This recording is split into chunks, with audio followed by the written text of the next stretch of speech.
ginnaaw bu ñu démarré suñu campagne de reboisement dans la région de Thiès à Touba à Tivaouane et à Ndiassane ginnaaw bu ñu démarré suñu campagne de reboisement à Touba et à Darou Mouhty tey jii ñu ngi fii ci forêt classée de Mbao ñu ngi fii ci forêt classée de Mbao maa ngi remercier bu baax les autorités administratives yi nga xam ne ñoom ñoo fi ànd ak ñun le gouverneur le préfet le sous-préfet ak chef de service yëpp mais di féliciter la direction des eaux et forêts chasse et conservation des sols di féliciter également la direction générale de la reforestation et de la grande muraille verte ki nga xam ne partie prenante la ci activité boo xam bi nga xam ne moom la ñuy mëne suba ba léegi ñu ngi fii ci forêt classée de Mbao te bu ma taxawee nag ci forêt classée de Mbao damay am mbégte am vraiment joie di annoncer à nouveau li nga xam ne moom le président de la République son excellence Macky Sall mébét pour réew mi président de la République nee na damay classé bu soobee yàlla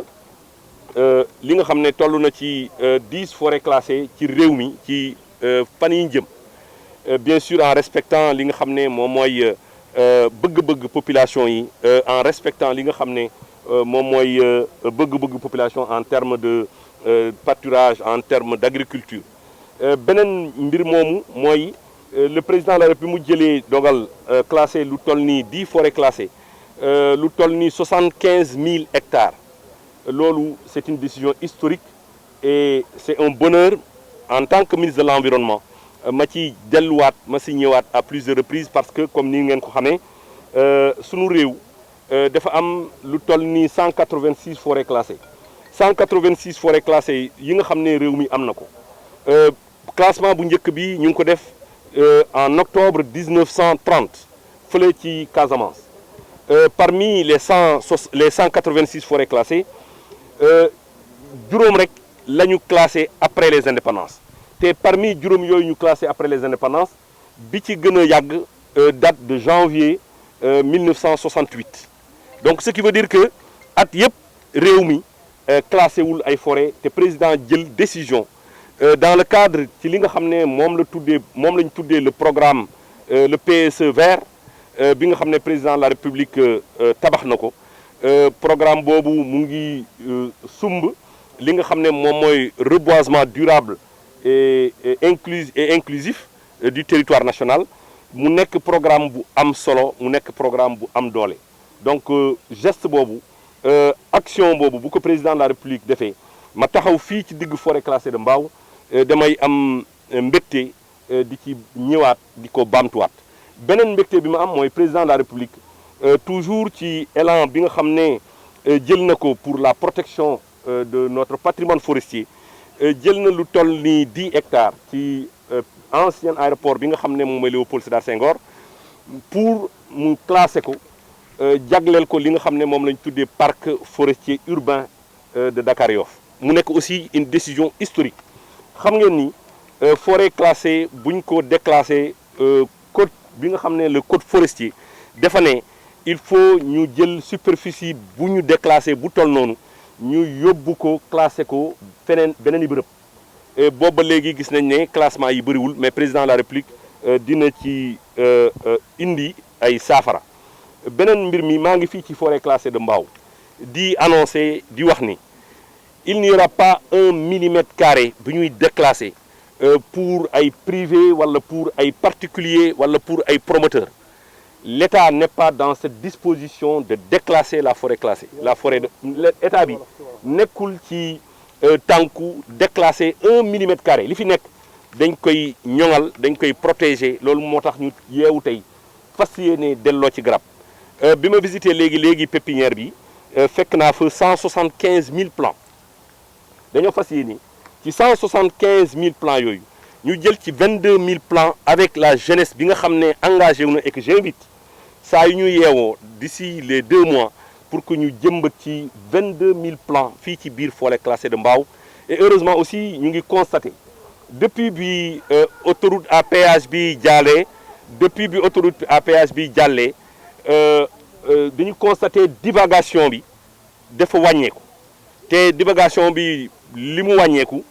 tax na ñu am li ñu tuddee une régénération naturelle sànq maa ngi dépassé ay garab yoo xam ne kenn sampu leen mais ay garab yu meññ la à partir de li nga xam ne moom moo fi nekk loolu aussi c'est quelque chose, c'est un phénomène qu'il faut signaler et Inch'Allah nous allons faire en sorte que forêt bi répondre aux normes yi nga xam ne moom mooy jouer fonction bi nga xam ne moom la ñu bëgg mu jouer à l'intérieur du département de Pikine mais à l'intérieur de la région de Dakar beneen bi mooy xam ngeen ni fan yi ñu génn département de Pikine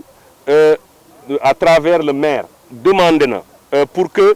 compte tenu aujourd'hui de la démographie ñu wutal Pikine département de Pikine ay sëk foo xam ne pour jullit ñi la ak pour communauté chrétienne bi la loolu nag c'est une demande sociale boo xam ne nguur gi war na ci tontu looloo tax ñu fas yéene avec les techniciens ñu étudier la possibilité d'intégrer li nga xam ne moom mooy sëk yooyu ci biir forêt bi sans perturber les règles yi nga xam ne moom mooy les règles de la protection de l'environnement et les règles de la protection de la forêt ce sera à travers bien entendu un protocole j'en parlerai bu soobee yàlla avec le maire de la ville le protocole sera rendu public et tout le monde constatera que ce protocole là respecte mu ngi respecter li nga xam ne mooy lépp lu ñu war a sàmmonteeg protection de la forêt mais également lépp lu ñuy war a sàmmonteeg environnement loolu am na solo ñu signaler ko maa ngi sant ñëpp di gërëm ñëpp gis naa fi aussi benn plateforme boo xam ne ñu ngi ci yëngu ci fii ci biir Mbao ñëw nañu aussi pour reboiser c'est important ñun ñëpp ñu taxaw laxasaayu fexe ba li nga xam ne moom le président de la République bëgg te mu joxoñ ko mu nekk suñu yitte mu nekk suñu priorité démb annoncé naa fële ci Touba pour wax ni bu ñu incha allah dans le cadre du programme de reboisement dinañu fexe en rapport bien sûr avec le ministre sama collègue des collectivités ki nga xam ne moo yore collectivités territoriales yi ki nga xam ne moom moo yore transport pour ñu waxtaan naka la ñuy fexe parce que président dafa ne il faut que ñu reboiser les axes routiers ak axes autoroutiers yi maanaam tali yi dañ ci war a delloo garab loolu nag incha allah appel wala directive la bi nga xam ne dégg nañ ko bu soobee yàlla dinañ ko jëfee moo tax ñu fas yéene incha allah ci campagne bi ñu reboiser l'autoroute Ila Touba mais également jàpp nañu ne fépp fi nga xam ne moom mooy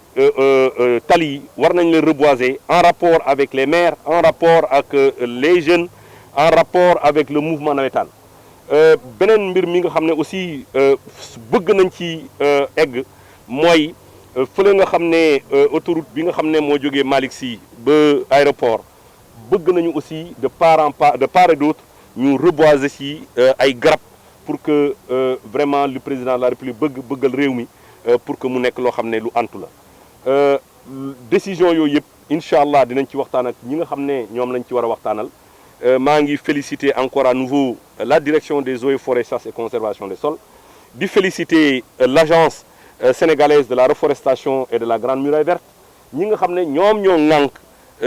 li nga xam ne moom nañuy def ni mooy le reboisement fële fii ci biir forêt classée de Mbao